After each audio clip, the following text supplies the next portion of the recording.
Hello friends, so I come back with another video on Tantra. I'm from NIKHIL-SIDDHASHRAM blog. So this is another video from me after my series on Mahavidyas. Then I talked about Bhairav, I talked about Sun, I talked about Kritya and few other sadhanas as well.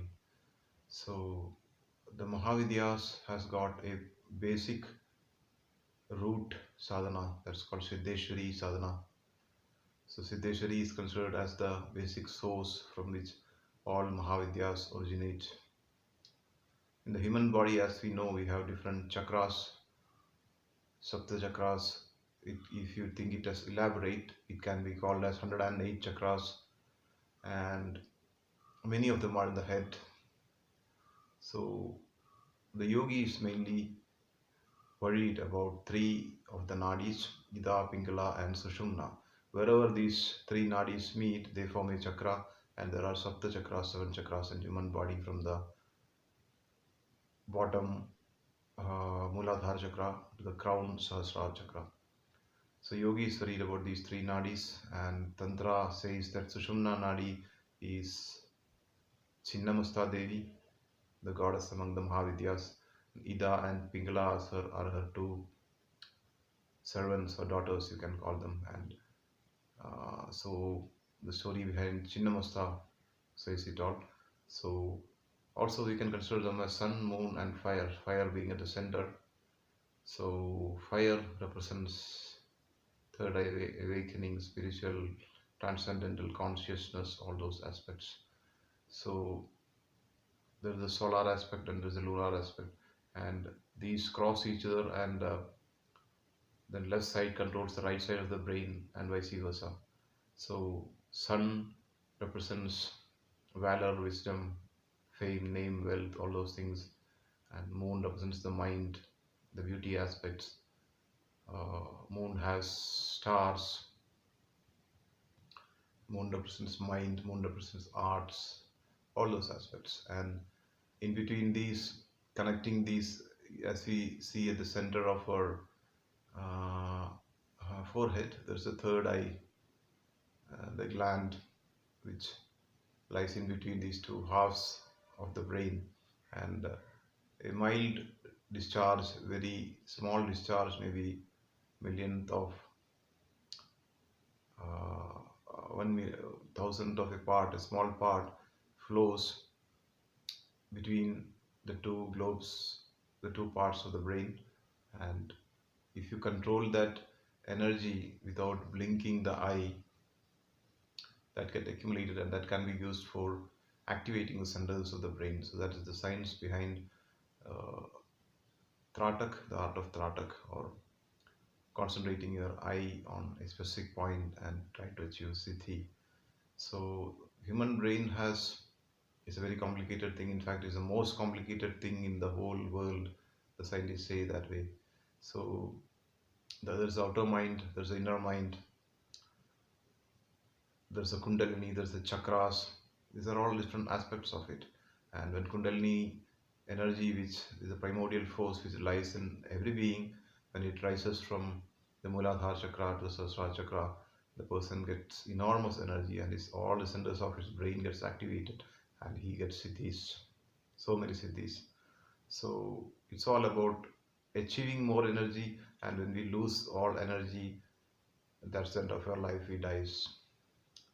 So as a person, we continuously loses energy, and so it's very essential to continuously cultivate positive energy in us.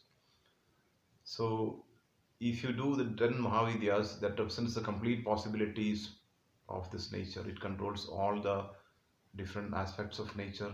10 Mahavidyas represent the 10 directions, like north, south, west, east, then those four in between, and then the top direction and the bottom direction. So 10 directions are controlled by these 10 Mahavidyas.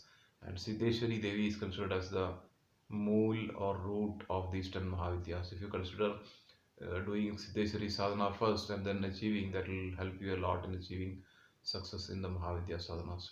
So there is Siddheshwari Patal, as it is called, and Tantrop Siddheshwari Patal is a famous sadhana practice to achieve siddhi of Siddheshwari, and some high level tantrics or yogis even say that one who doesn't do sadhana of Siddheshwari cannot be considered as a Siddha. So it's famous that Guru Gorakhnath did sadhana of Siddheshwari, and he achieved success in it. So Siddheshwari should be performed along with Mahavidyas to get success in them, all the 10 of them. So achieving in all the 10 Mahavidyas is considered as the ultimate achievement. It can be called as even Sarva Vidya, which means there are Kshudra Vidyas, all the small Vidyas in this universe, and accumulation of many Kshudra Vidyas leads to one Mahavidya, and then there are all those 10 Mahavidyas, and they together form the complete knowledge of this world. So the wife of Bhagavan Shiva, Devi Parvati, manifests as the 10 Mahavidyas in 10 different aspects, and so Siddheshwari is the root, which is very less known in the field of Tantra, and there are very less temples connected with Siddheshwari Devi, in fact, very less of them, and it's very less known. Siddheshwari is a rare knowledge known to many people, not known to many people, and achieving her Siddhi will be amazing. And she channels them you to each of these Mahavidyas, and those are nothing but her different manifestations, starting from Kali till Kamala in the end. So that is how this universe is said to be manifested or made, right? Starting from Kali, like a black hole, then gradually transforming and then finalizing, or whenever a problem comes, a new power comes, transforms in that power, it solves that problem, goes ahead, and till Kamala, then all the 10 directions are defined, and then the Srishti gets complete. So getting Siddhi of the 10 Mahavidyas is ultimate achievement, and then nothing more has to be done in the field of Tantra. If you get 10 Mahavidya, this Mahavidya Siddhi, then nothing remains in the field of Tantra. So everybody is interested in this Mahavidyas. Modern physicist talks about nature being defined by dimensions. Some say about 10-dimensional God and all those things. So these are directions. We are normally in our three-dimensional world, right? So there's a fourth dimension, fifth dimension. Those are mainly in mysticism. Those dimensions are further defined, and 10 dimension would make the nature perfect as those 10 Mahavidyas in 10 directions. So that uh, 10 dimensions. So Siddhashram has got a swastika symbol, and swastika symbol uh, is represented as 10 dimensional, in fact. So if you see the swastika symbol, it's like a tail being added to a Christian cross. Okay, there's a cross and then tail added, so kind of S kind of. So there is one of them denotes three lines, right? So three dimensions in one S kind of feature. Then like that, there is normally we see as two across which four tails, but there is a three-dimensional aspect and there is one inside of it. So there is 9 dimensions, and then there's a dot which constitute the 10 dimensions of Siddhashram, which completely defines nature. So swastika is a perfect symbol of perfection of nature, and Siddheshwari Devi represents the force which directs all these 10 powers, and she has absolute control over nature. And in third eye aspect, Shiva is worshipped as Ardhanarishwara, and as in Paris Shivling. So he or she combined both is the perfect ideal of God, and Ardhanarishwara Shiva has complete control of everything. He has all the siddhis, he has achieved all the siddhis by worshipping Siddheshwari, and beyond Siddheshwari are the Navadurgas, which were nature alone dominates, and beyond the 7 chakras there are two more chakras where the nature completely rules beyond even probably Shiva. And so we see that in many cases in our Indian tradition we keep a small shikha as Brahmins do upon their head, which indicates that there are chakras beyond the top Sahasrara chakra, which is indicated by the long hair. So that is the tradition, indicates that there are further more chakras. So now Durgas constitute nature alone. Then there is one and there is zero. So zero and one, when they combine, from Shiva and Shakti. So each Mahavidya has got a corresponding Shiva, but now Durga stand alone as a single female force or mother deities which control the nature. So Siddheshwari Devi is a manifestation of Durga Devi, so is Kali Devi.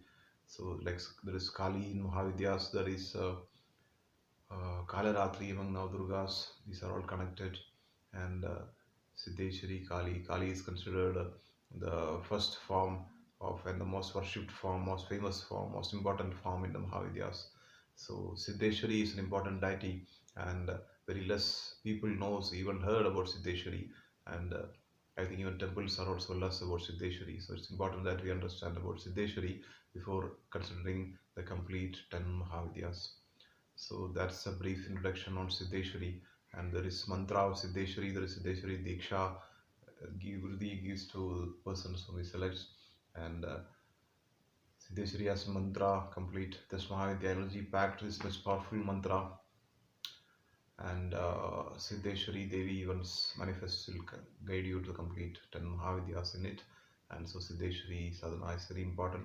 And here I've given a brief idea on Siddheshwari Devi. Thank you.